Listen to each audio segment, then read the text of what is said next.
पप्पा चालले होते. किती अनावस्था प्रसंग आला हो, 2-2 पप्पा म्हटल्यावर.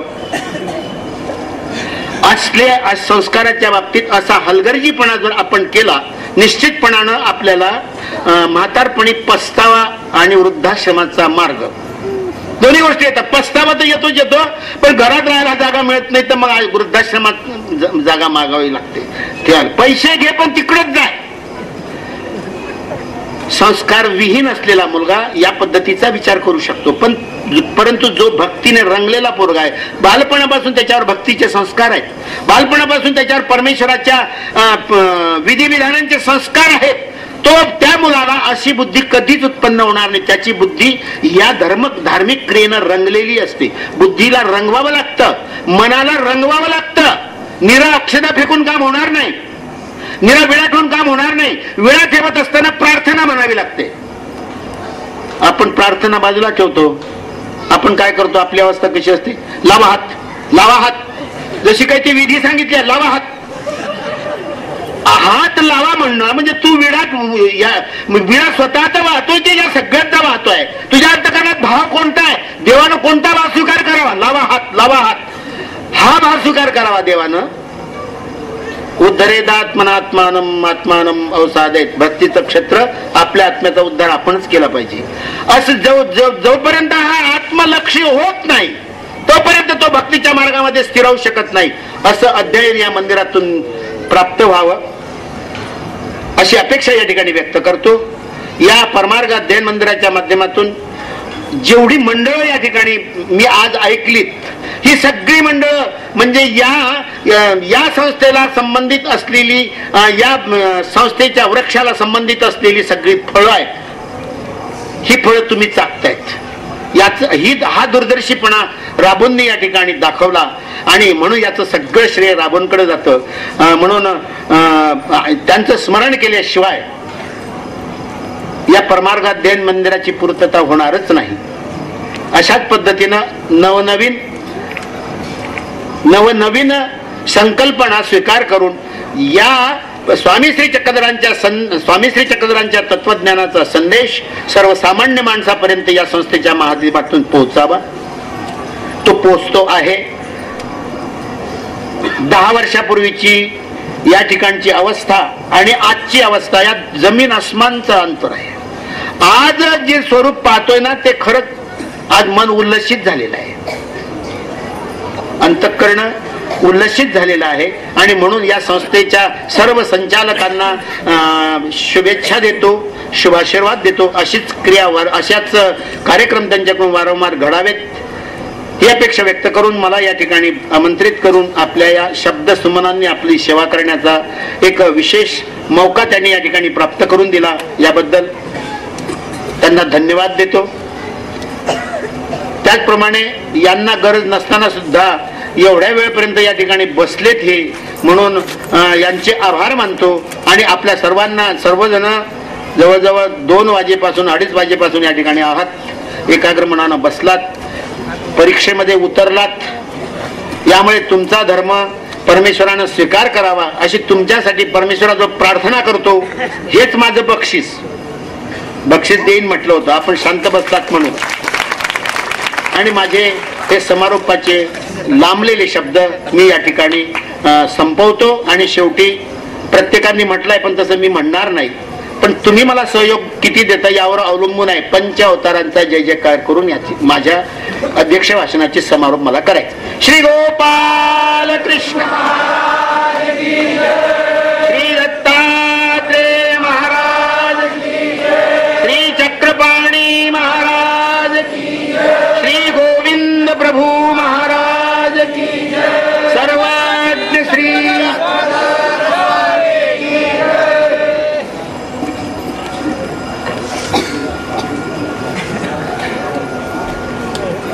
बंधूंनो, बाबांनी आपल्याला फारच मौलिक मार्गदर्शन केलेलं आहे. ज्या संबंधाने आपण आतुरतेने वाट पाहत होतो त्या पद्धतीने आपल्याला ज्ञानाचा प्रसाद बाबांच्या माध्यमातून प्राप्त झालेला आहे. आणि बाबांनी मानभाव परमार्थ अध्ययन संस्थेला एक काम सोपवलेलं आहे. त्या कामाच्या संबंधाने मी एक विचार ठेवतोय की बाबांनी म्हटलं जे निबंध स्पर्धेचं आपण आयोजन केलेलं आहे त्या संबंधाने निबंधांचा एक संग्रह तयार व्हावा, ग्रंथाची निर्मिती व्हावी. बाबांच्या आशीर्वादाने आम्ही पुढच्याच वर्षी मानभाव परमार्थ अध्ययन संस्थेच्या माध्यमातून ग्रंथाची निर्मिती करू अशी संस्थेच्या वतीने ग्वाही देतो.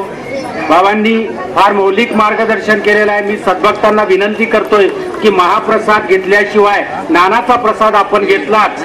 मानभाव परमार्थ अध्ययन संस्थेच्या वतीनं मी आपण सर्व लोकांना विनंती करतो की नानाच्या प्रसादासोबतच आपण महाप्रसादही घ्यावा, म्हणून आपण कोणीही जाऊ नये ही विनंती करतोय. आणि आभार प्रदर्शनासाठी मी संस्थेचे पदाधिकारी माननीय श्री हंसराजजी बोरकर दादा यांना या ठिकाणी आमंत्रित करतोय. आणि आभार प्रदर्शनानंतर आरती होईल आणि आरती नंतर या वर्धापन दिन सोहळ्याची सांगता केली जाईल. आजच्या या महानुभाव परमार्थ अध्ययन मंदिराच्या 23व्या वर्धापन दिनाच्या निमित्त अध्यक्ष आदरणीय परमपूज्य पटाधिष्ठित महंत श्रद्धेय श्री बिडकर बाबाजी, कारंजेकर बाबाजी, साळकर बाबाजी, वाकीकर बाबाजी, दाभाडे बाबाजी आणि सर्व संत महंत आणि बाहेरगावावरून आलेली सर्व पाहुणे मंडळी यांनी या कार्यक्रमाची शोभा वाढवली त्याबद्दल मी सर्वांचे मनपूर्वक आभार मानतो. आणि आजचा कार्यक्रम हा आरतीनंतर समाप्त होईल. यानंतर आरतीसाठी मी आमंत्रित करतो, पण तत्पूर्वी एक सर्वांना सूचना आहे. सस्नेह निमंत्रण या ठिकाणी दिलं जात आहे. श्री पंचकृष्ण मानभाव महिला मंडळाच्या वतीनं शांतीनगर उत्तर पूर्व नागपूर व पंथीय मंडळी असं एक दत्तात्रय प्रभू जयंती महोत्सव आहे आणि त्याची तिथी आहे 21/2/9 ते 22/2/9 या काला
चक्रधर स्वामी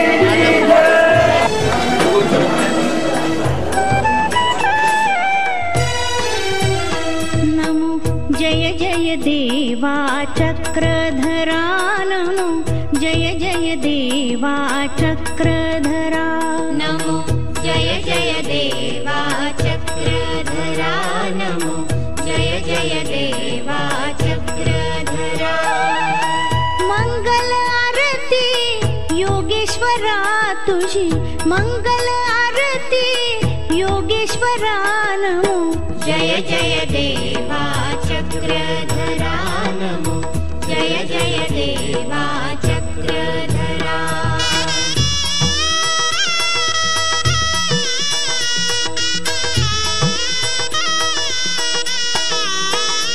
सापे गौरे तनु तुझी सुंदर अति अवलोकन आनंद वाटे चित्ती अवलोकन आनंद वाटे चित्ती सापे गौरे तनु तुझी सुंदर अति अवलोकन आनंद वाटे चित्ती आलो तुला शरण चरणी अर्पणी मन तुझे पूजन करीतो परमेश्वरा नमो जय जय देवा चक्रधरा नमो जय जय देवा चक्रधरा नमो जय जय देवा चक्रधरा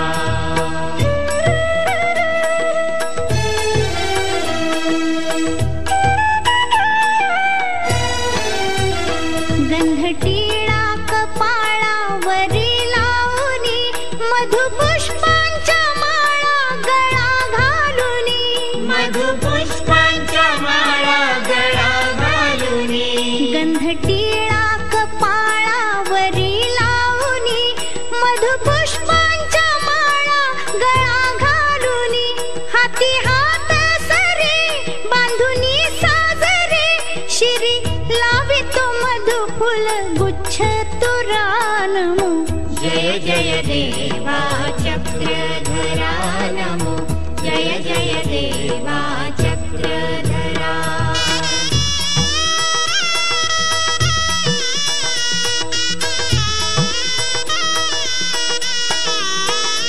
भाव पंचारती उजळूनी मनी भक्ती निर